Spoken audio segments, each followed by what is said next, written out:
समय में शादी होना या शादी करना किसी अचीवमेंट से कम नहीं है। माता पिता अलग खुश हो रहे होते हैं, रिश्तेदार अलग गॉसिप करते हैं और जिनकी शादी हुई होती है उनके मन में अलग ही लड्डू फूट रहे होते हैं। लेकिन क्या हो जब लाखों करोड़ों खर्च करने के बाद आपको ये सुनने में आए कि हस्बैंड या वाइफ में से कोई एक बिना वजह घर छोड़कर चला गया है। तो क्या ऐसे केस में हमारी कोर्ट्स के पास कोई अधिकार है उनको वापस लाने का? क्या लॉ आपको आपके स्पाउस के साथ रहने पर मजबूर कर सकता है? इसी का जवाब मिलता है हिंदू मैरिज एक्ट के एक बहुत इंटरेस्टिंग सेक्शन में। हेलो एंड नमस्कार, मेरा नाम समृद्धि मिश्रा है। मैं आप सभी का स्वागत करती हूँ हमारे प्लेटफॉर्म लीगल सरोमा the aromatic world of law में। आज की इस चर्चा में हम लोग बात कर रहे हैं विवाह सीरीज के बारे में। ये पूरी प्लेलिस्ट बनाई है मैंने, जहाँ पे हम लोग जीरो से लेकर एडवांस तक हर एक चीज़ को डिस्कस कर रहे हैं मैरिज से रिलेटेड। तो अगर आप चैनल पे पहली बार आए तो प्लेलिस्ट को विजिट करिएगा और उन सीरीज में से अपने मनपसंद की जो भी वीडियो है वो ज़रूर देखिएगा। उसका लिंक मैं आपको डिस्क्रिप्शन बॉक्स में प्रोवाइड कर दूंगी। तो चलिए इस चर्चा को शुरू करते हैं। मान लीजिए शादी ठीक से हुई, सेरेमनीज भी बहुत प्रॉपरली हुई। आजकल तो एक एक चीज का ध्यान रखा जाता है, फ्लावर्स कैसे होंगे, कर्टन्स कैसे होंगे, ड्रेसेस कैसे होंगी, हर एक चीज का ध्यान रखते हैं और करोड़ों रुपए खर्च होते हैं शादियों में। लेकिन शादी के कुछ महीने बाद एक स्पाउस अचानक से बोलता है, मैं अब इस रिश्ते में बिल्कुल भी खुश नहीं हूं और मैं इसके साथ रहना ही नहीं चाहती हूँ। बिना किसी सॉलिड रीजन के वो अलग रहने लगता है। ये केसेस बहुत कॉमन है, आपको कोर्ट रूम में डेली एक ऐसा केस सुनने को मिलेगा। अब उन्हें डिवोर्स भी नहीं चाहिए, ठीक है, मैरिज भी वैलिड है, लेकिन स्पाउस के साथ रहना ही नहीं है। इस सिचुएशन के लिए लॉ ने एक रेमेडी दिया है जिसका नाम है restitution of conjugal rights. Simple शब्दों में कहूँ तो शादी निभाने का एक लीगल मौका। इसका मतलब होता है कि अगर कोई स्पाउस बिना रीजनेबल कॉज के दूसरे स्पाउस से अलग रहने लगता है तो जो अफेक्टेड स्पाउस है ना, वो कोर्ट में जाकर कह सकता है कि मेरा पार्टनर वापस आए और मैं इस मैरिज को चाहती हूँ कि वो कंटिन्यू करे। कोर्ट जबरदस्ती देखो प्यार व्यार नहीं करवा सकता, ना ही जबरदस्ती आपको रिस्पेक्ट दिलवा सकता है, लेकिन ये जरूर कह सकता है कि अगर शादी वैलिड है, अगर आपने सारे ग्राउंड्स को फुलफिल किया है, तो स्पाउस को रिलेशनशिप को एक चांस जरूर देना चाहिए। देखना चाहिए कि अगर कोई मैटर है, कोई बात है जो शॉर्ट आउट हो सकती है तो शॉर्ट आउट कर लो, इस तरीके से अलग मत हो।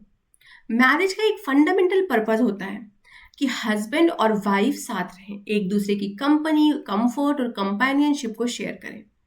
लॉ मानता है कि हर स्पाउस को दूसरे स्पाउस की सोसाइटी और सपोर्ट का राइट होता है।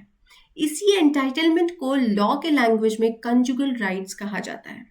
तो जब हम बात कंजुगल राइट्स की कर रहे हैं तो इसका मतलब सिर्फ इतना नहीं है कि हस्बैंड और वाइफ एक दूसरे के साथ रहें, बल्कि मैरिज के सारे नेचुरल इंसिडेंट्स इंक्लूड होते हैं इसमें।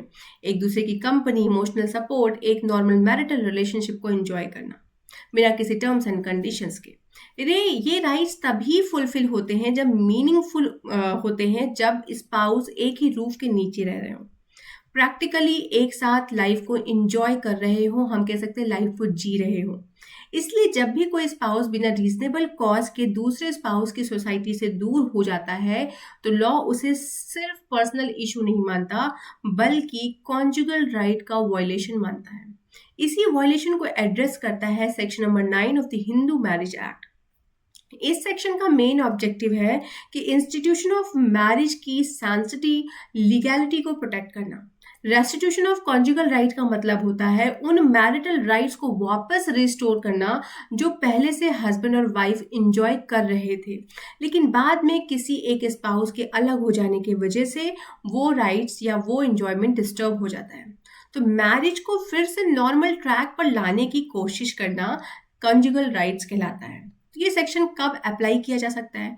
तो देखिए सेक्शन 9 के अकॉर्डिंग अगर हस्बैंड या वाइफ बिना किसी रीजनेबल ग्राउंड से एक दूसरे की कंपनी से विड्रॉ कर देते हैं तो जो पार्टी एग्रीव है, मतलब अगर मान लो वाइफ से हस्बैंड दूर हो गया तो वाइफ यहाँ पे एग्रीव्ड पार्टी हुई, तो वो डिस्ट्रिक्ट कोर्ट में एप्लीकेशन फाइल कर सकती है रेस्टिट्यूशन ऑफ कॉन्जुगल राइट्स के रिगार्डिंग। अब जब हम बात करते हैं बर्डन ऑफ प्रूफ की, तो ये एक इंपॉर्टेंट लीगल रूल अप्लाई होता है कि बर्डन ऑफ प्रूफ उस पर्सन पर होता है जो दूसरे स्पाउस की सोसाइटी से विड्रॉ किया। मतलब अभी हमने जो केस डिस्कस किया इसमें वाइफ जाती है ना पिटीशन फाइल करने के लिए, तो हस्बैंड के ऊपर यहाँ पे बर्डन ऑफ प्रूफ रहेगा कि आप बताओ कि क्यों आपने उसकी सोसाइटी को छोड़ा, उसके साथ रहना क्यों बंद किया। मतलब अलग रहने वाला स्पाउस कोर्ट में ये प्रूव करेगा कि उसके पास क्या रीजनेबल एक्सक्यूज था अलग रहने का। अगर हम इसेंशियल रिक्वायरमेंट की बात करें तो कोर्ट सेक्शन नंबर 9 का रिलीफ तभी देता है जब कुछ इसेंशियल कंडीशन सेटिस्फाई हो जाए। पहला ये कि पार्टी के बीच में लीगली वैलिड मैरिज होनी चाहिए। दूसरा बात करते हैं कि एक स्पाउस ने दूसरे स्पाउस की सोसाइटी से खुद को अलग कर लिया हो। तीसरा कहते हैं कि ये विड्रॉल बिना किसी वैलिड रीजनेबल या जस्टिफिकेशन के हुई हो। और फोर्थ में कहते हैं कि कोर्ट को ये सेटिस्फेक्शन मिलनी चाहिए कि रेस्टिट्यूशन ऑफ कॉन्जुगल राइट्स का डिग्री डिनाई करने का कोई लीगल ग्राउंड एग्जिस्ट ही नहीं करता है। अब बात आती है कि ज्यूरिसडिक्शन क्या है। तो ये सवाल है कि रेस्टिट्यूशन ऑफ कॉन्जुगल राइट का जो हम पिटिशन फाइल करने जाएंगे तो ये हम कहाँ करेंगे। तो कह रहे हैं कि आप फैमिली कोर्ट में फाइल कर सकते हो। कहाँ पे, जहाँ पे आपकी शादी सोलमनाइज हुई है वहाँ कर सकते हैं। जहाँ पे रिस्पोंडेंट रिजाइड कर रहा है वहाँ आप कर सकते हैं। जहाँ पार्टीज लास्ट टाइम साथ रही हैं आप वहाँ पे कर सकते हैं। अगर वाइफ पिटिशनर है तो जहाँ वो पिटिशन फाइल करना चाहती है और जहाँ पे वो पिटिशन फाइल करते वक्त रिजाइड कर रही है वहाँ से वो पिटिशन को फाइल कर सकती है। हम इफेक्ट की बात करें कि अगर जब कॉन्जुगल राइट की डिग्री आएगी तो उसके क्या इफेक्ट होंगे। तो अगर court restitution of conjugal right का डिग्री पास कर देता है तो रिस्पोंडेंट पर की ऑब्लिगेशन आ जाती है कि वो प्लेंटिफ के साथ कोहैबिटेशन रिज्यूम करे।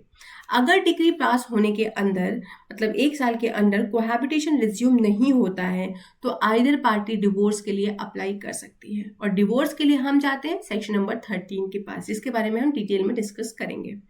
तो जो ये सेक्शन नंबर 9 का प्रोविजन है ना, इसकी कॉन्स्टिट्यूशनैलिटी को चैलेंज किया था सरोज रानी वर्सेस सुदर्शन कुमार चड्ढा 1984 के केस में। सुप्रीम कोर्ट ने हेल्ड किया कि सेक्शन नंबर 9 जो है हिंदू मैरिज एक्ट का, ये कॉन्स्टिट्यूशनली वैलिड है और ये किसी भी फंडामेंटल राइट का वायलेशन नहीं करता है।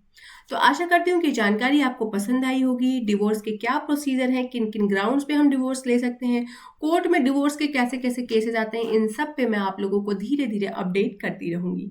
तो मेरे साथ बने रहिए, मेरे चैनल को सब्सक्राइब करिए। कंटेंट पसंद आए तो कम से कम 5 लोगों से मेरे चैनल को सब्सक्राइब जरूर करवाइए। मेरी इस जर्नी को थोड़ा स्मूथ बनाइए। Thank you, have a good day.